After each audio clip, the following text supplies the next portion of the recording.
여러분 반갑습니다. 네, 오늘부터 여러분들과 함께 말씀의 은혜를 통하여서 하루를 살아갈 힘, 그 힘을 주시겠다고 약속하신 하나님의 진리의 은혜를 나누는 귀한 시간이 되고자 이렇게 어색하지만 마이크와 카메라를 켰습니다. 말씀을 나누는 본문은요, 우리가 함께 우리 교회 전체적으로 나누고 있는 복 있는 사람들의 본문을 쫓아서 여러분들과 함께 나누고자 합니다. 그래서 오늘 말씀의 내용은 이사야 8장 우리 9절부터 22절까지 말씀입니다. 그래서 바라건대 잠깐 시간과 여유가 되신다면 잠깐 영상을 멈추시고 말씀을 읽고 그리고 돌아와서 우리 또 은혜를 나누고자 합니다. 네, 오늘 말씀을 통해서 여러분들과 함께 은혜를 나누길 원합니다. 오늘의 말씀을 통해서 우리가 배울 교훈은요, 우리 인생에 대해서 좀 돌아보고자 합니다. 우리는 인생의 길을 걸어갈 때, 참, 뜻대로 되지 않는 상황, 그리고 뭔가 좌절과 실패, 뭔가 열심히 하는데 되지 않는 인생의 걸음걸이를 수시로 맞이하게 됩니다. 저 또한 그렇고요.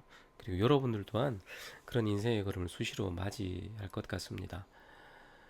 그런데 오늘의 말씀 가운데 유다 백성들도 지금 자기가 뭔가 열심히 계획하고 꿈꾸는 것들이 지금 좌절된 상황입니다. 그런데 이들을 향하여 하나님은 뭐라고 말씀하시는지 그리고 어떠한 위로를 주시는지 오늘 살펴보고자 합니다.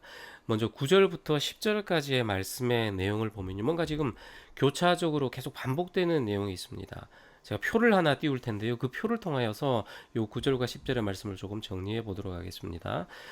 대상을 보시면요. 너희 민족들 이건 모든 나라들입니다. 유다를 포함한 모든 나라들 그리고 이방의 나라들 이건 말 그대로 유다를 하나님의 백성을 뺀 다른 나라들을 얘기하겠죠. 그리고 마지막으로 유다 이렇게 세 가지의 대상을 향해 말씀하는데요.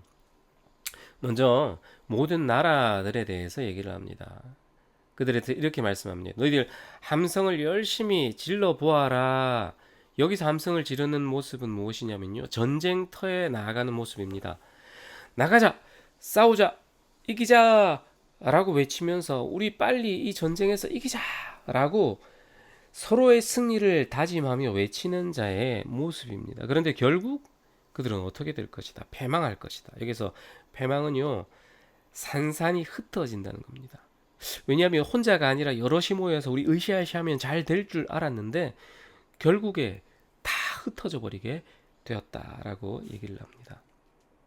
그리고 이제 먼 나라 백성들, 이방 나라 백성들을 향해서 말씀하시는데요. 이들은 허리를 동입니다. 허리띠를 띱니다. 이 또한 다른 모습이 아니라 전쟁터에 나아가기 위해서 군장을 열심히 이렇게 입는 모습입니다. 만반의 준비를 하고 전쟁터에 나아가지만 결국 어떻게 된다고요? 산산이 흩어지게 될 것이다 라고 지금 말씀하시는 것입니다.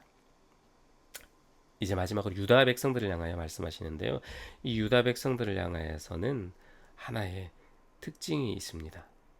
이들도 함께 계획하고 뭔가 이거 잘 될 거다, 우리는 좋을 거다라고 얘기해 보지만 끝내 그대로 되지 않을 거다라고 말씀하시지만 하나의 차이점이 있습니다. 이 표를 보면 딱 눈에 띄기죠. 먼저 이방 백성들에게는 있는데 유대 백성들에게는 없는 게 있습니다. 뭡니까? 들을지어다.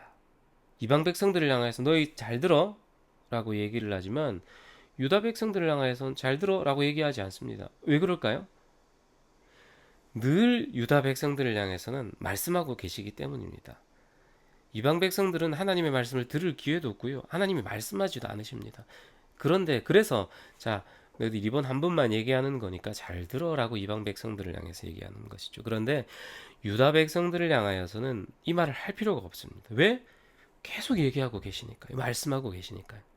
그리고 또 하나의 차이점을 표를 통해서 보면 알겠지만요. 이 모든 나라들과 즉 이 이방 백성들을 향하여서는 그냥 패망하리라 라는 것이 끝입니다. 그런데 유다 백성들을 향하여서는 하나의 계획을 작정을 말씀하여 주십니다. 내가 지금 이 걸음 가운데 이거의 끝이 아니라 내 계획은 사실 여기에 있다라고 말하는 것이죠. 그 계획이 뭡니까? 하나님이 우리와 함께 계십니다라고 고백하기 위해서다라고 얘기를 하고 있습니다. 자, 우리 여기서 우리는 하나의 교훈을 얻을 수 있죠. 하나님 없이 살아가는 인생들은요, 자신의 인생의 좌절과 그리고 멈춰서 버린 어떤 벼랑과 같은 끝에 서버리면 이렇게 표현합니다. 정말 인생 내 마음대로 되는 것 없구나 라는 것까지는 똑같습니다. 그런데 늘 이 고백은 우리를 좌절과 실패로 이끌어갑니다. 그런데 하나님의 백성들은 인생 진짜 내 마음대로 되는 것 없구나 라는 것까지는 똑같지만 잠깐의 좌절은 맛볼 수 있습니다. 잠깐의 실패감은 우리 가운데 느낄 수 있습니다. 그런데 하나님은 어디로 이끌어 가시냐면요, 그래, 하나님을 의지하지 않고서는 안 되는 거구나. 하나님을 더 의지하라고 어쩌면은 지금 우리에게 말씀하고 계시는구나 라고 또 하나의 걸음을 떼게 하시는 것, 바로 이것이 하나님의 뜻이다 라고 말씀하고 계시는 것입니다. 그리고 이어서 말씀하십니다. 북이스라엘을 향하여 14절과 15절에 보시면요, 내가 북이스라엘처럼 되지 않게 하기를 원한다. 북이스라엘은요, 자신의 길을 걸어가고 계획합니다. 그리고 하나님을 그 길을 잘 닦게 하는 어떤 장식품이나 어떤 부적 정도로만 생각했습니다. 나는 너에게 그런 하나님이 되고 싶지 않아서 북이스라엘처럼 너희를 내버려 두지 않겠다 라고 말씀하시면서 때로는 너희들의 계획대로 되지 않을 거야. 나는 잠깐 너의 계획대로 가지 않도록 넘어지게 하고 부러지게 하여서 전쟁터에 못 나가게 하고 덫에 걸리게 다리를 딱 붙잡아서 한 걸음도 떼지 못하게 할 거야 라고 말씀하십니다. 기억하십시다. 우리의 계획과 기회, 그 길을 이루기 위해서 임마누엘을 주지 않으십니다. 임마누엘을 이루기 위해서 때로는 우리의 계획과 길을 멈추신다라는 것을 기억하시기를 바랍니다. 하나님은요, 우리의 계획을 위해서 찾는 사람들로 내버려 두고 싶지 않으시는 겁니다. 우리와 함께 살아가는 하나님을 바라보게 하시는 것이 하나님의 가장 큰 계획임을 잊지 않으시기를 바랍니다.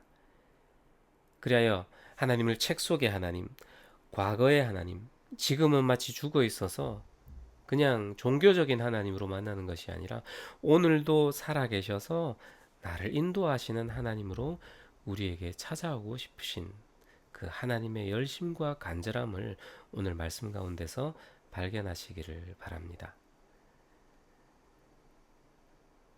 그런데 기억하십시오, 여러분.